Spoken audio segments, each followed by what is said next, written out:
여러분 안녕하십니까? 복지TV 뉴스에서는 추석맞이 장애계 이슈에 대해 전문가와 이야기를 나눠보는 특집 인터뷰를 준비했는데요. 첫 번째 주제로 장애인 이동권에 대한 이야기입니다. 요즘처럼 추석과 같은 명절이 되면 고속버스로 고향길 떠나는 분들 많으신데요. 그런데 장애인에게는 고속버스 이용이 현실상 불가능하다고 합니다. 무엇이 문제일까요? 이에 대해 말씀해 주실 전국장애인차별철폐연대 남병준 정책실장님 함께합니다. 안녕하세요. 안녕하세요. 네, 먼저 고속버스 이용이 장애인의 고속버스 이용이 불가능하다고 말할 정도로 어려운 이유는 무엇일까요? 이동이 불편한, 보행이 불편한 장애인들은 휠체어를 이용합니다. 그런데 현재 대한민국에 있는 고속버스, 시외버스 중에는 휠체어 탑승 장비가 구비되어 있는 버스가 단 한 대도 없는 실정이죠. 장애인이 휠체어를 이용해서 고속버스, 시외버스 탑승이 전혀 불가능한 상황입니다. 네, 그렇다면 고속버스에 오르지도 못하는 상황이라는 말씀 같은데요. 그렇다면 사람들의 도움을 받아서 만약에 비장애인이 도움을 받아서 버스에 올랐을 때 또 이용하면서 문제점들도 있을 것 같아요. 수동 휠체어의 경우에는 비장애인들이 돕는다든가 혹은 조력자가 함께 탑승할 수 있겠죠. 이런 경우에 휠체어에서부터 몸이 분리되어서 안고 타거나 이러한 경우가 예상이 되는데요. 사고의 위험성도 있고요. 또 휠체어는 이분이 계속 일상적으로 이용을 해서 몸에 익숙한데 휠체어째로는 안전장치도 없어요. 그러니까 아예 휠체어를 타고 고속버스나 시외버스에 탑승을 한다는 것 자체가 불가능한 상황이고요. 그런데 이제 간혹 가다 보니까 이 장애인을 위한 고속버스라고 해서 이렇게 나오는 그런 관광버스 같은 걸 본 적이 있어요.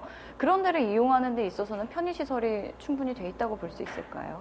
장애인을 위해서 특별하게 만들어진 리프트 장착 버스가 있습니다. 이러한 경우에는 고속버스나 시외버스 운송사업자가 가지고 있지 않고요. 장애인이 이용할 수 있는 버스는 사실은 시내버스 중에 계단이 없게 새롭게 설계된 저상버스 일부분밖에 없습니다.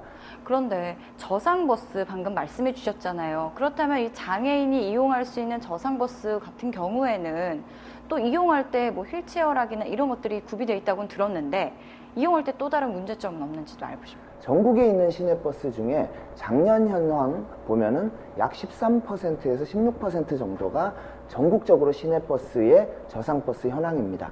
서울시가 약 30% 되고요. 다른 지역은 여전히 저상버스를 구경하기조차 힘든 상황이고요. 저상버스를 이용하는 과정은 사실은 좀 복잡합니다. 장애인이 휠체어를 타고 있기 때문에 다른 보행하는 시민들보다는 키가 좀 작아 보입니다. 그래서 버스 기사가 장애인이 기다리고 있는 걸 놓치고 그냥 지나가는 경우도 있고요. 장애인 중에 언어장애가 있는 분은, 그리고 동작이 약간 느린 분은 탑승 의지를 보일지 말지의 시간이 좀 걸립니다. 또 아무래도 이 휠체어가 탈 수 있도록 저상버스에서 바가 나옵니다. 이 슬로프가 나와서 그 위를 다시 휠체어가 올라타는 방식인데요. 그리고 타서도 안전장치로 잠그게 되죠. 그 시간이 뭐 몇십 초에서 1, 2분까지 걸릴 수 있습니다. 그 시간에 시민들이 불평을 하거나 장애인들한테 집에나 있지 왜 나왔느냐라는 모욕적인 말을 하는 경우도 여전히 종종 있습니다. 네, 함께 버스를 이용하는 정말 시민들의 또 생각과 마음가짐도 바뀌어야 될 것 같은데 또 궁금한 게 잠깐 생겼는데요. 이 버스 기사분들, 그렇다면 저상버스 운전하는 버스 기사분들은 그런 인권 교육 같은 걸 따로 받지는 않나요? 받도록 되어 있는데요. 이것이 뭐 법적으로나 어떠한 제도로 강제된 것이라기보다는 사실은 저희 같은 장애인 단체가 일일이 시나 혹은 지자체에다가 일일이 저희가 교육을 어느 정도 해서 이렇게 하겠다라고 의뢰를 해서 겨우겨우 이루어지는 거고요. 네, 그렇다면요. 또 한 가지 더. 전반적으로 아울었을 때 장애인 이동권의 문제가 정말 근본적으로 무엇이라고 생각하는지 좀 알고 싶어요. 이동권이라고 하는 것은 사실 비장애인들은 이 말을 이해하기도 힘든데 장애인에겐 너무 절실한 것이죠. 예를 들어 강원도에서 강릉에 사시는 분이 도청 소재지인 춘천을 이동할 수 있는지의 문제가 있어요. 비장애인들은 시외버스, 고속버스로 쉽게 이동을 합니다. 그런데 장애를 가진 휠체어를 탄 사람은 강릉에서 춘천으로 이동하는 수단이 없어요. 어떻게 올까요? 우리는 비장애인들은 생각도 못할 텐데요. 강릉에서 청량리까지 6시간 넘는 열차를 탑니다. 그리고 청량리에서 그날 맞는 시간이 없기 때문에 그날 하루를 자고 그 다음날 춘천으로 가는 열차를 타게 되는 거죠. 비장애인들처럼 남들처럼 대중교통을 이용해서 자유롭고 안전하게 내가 갈 수 있는 곳에 갈 수 있는가 없는가의 문제예요. 이거가 안 된다면 다른 뭐 사회통합이니 교육이니 자립생활의 권리 모든 게 다 의미가 없어지는 거죠. 집 밖을 못 나온다면. 그래서 너무 기본적인 권리다라는 것에서부터 출발을 해야겠고요.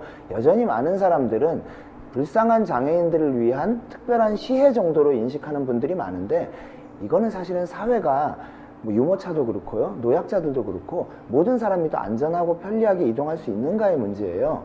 기본적인 인식이 그렇고요. 네, 방금 이동권에 대해서 말씀해 주셨는데요. 그렇다면 이러한 문제 해결책, 해결할 수 있는 방안을 한번 알아보고 싶은데, 장애인 이동권에 대한 성공적인 모델로 볼 수 있는 해외 사례가 있다면 무엇일까요? 해외에 나갈 일이 장애인들이 가끔 장애인 올림픽이라든가 해외 행사 때문에 해외에 나가게 되는데요. 가서 가장 놀라는 것이 이동권입니다. 뭐 미국, 캐나다, 일본, 유럽의 많은 나라들에서 거의 대부분의 버스가 90% 이상의, 어느 지역엔 100%가 아예 계단이 없는 것이죠. 그래서 휠체어를 탄 장애인들이 불편을 전혀 못 느끼는, 버스는 일반적으로 다 계단이 없다고 생각하시면 될 것 같고요.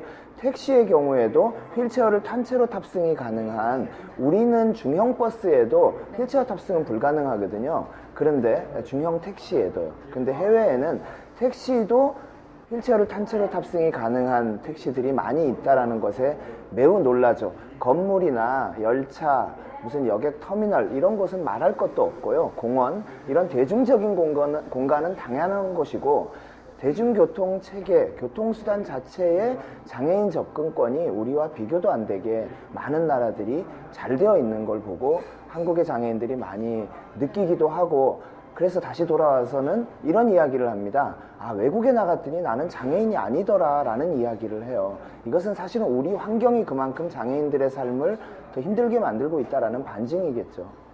네, 우리나라에서 참 벤치마킹을 하면 좋을 것 같은데 이렇게 되지 않는 이유는 무엇일까요? 2005년도에 교통약자 이동 편의 증진에 관한 법률을 제정을 했습니다. 그 법에 의하면은 지금 시외버스, 고속버스에도 장애인이 탑승할 수 있도록 법적인, 제도적인 장치가 마련되어야 합니다. 하지만 아직 하나도 안 되어 있죠.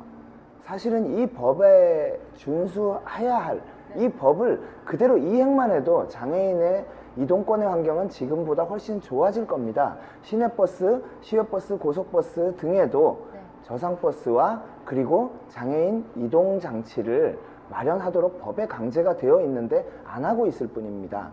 오히려 정부는 지자체에다가 맡기고요. 지자체에서는 또 버스 운송 사업주가 의지가 없다라고 서로 책임을 전가하고 있는데요. 이것은 명백하게 법적으로 정부가 책임져야 하는 문제죠.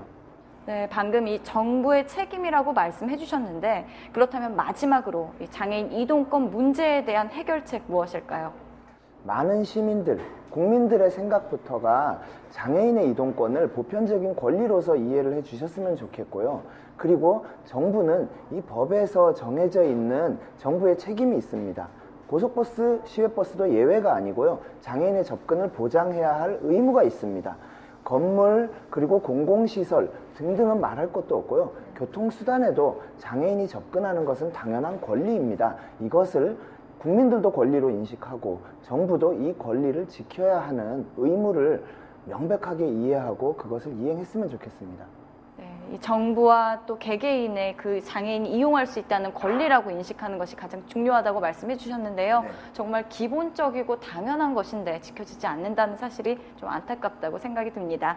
네, 정말 이렇게 오늘 함께 이야기 나눠주셔서 감사합니다. 네. 복지TV 뉴스 추석 특집 인터뷰는 다음 시간에도 이어집니다. 많은 시청 부탁드리고요. 행복한 명절 보내십시오. 감사합니다.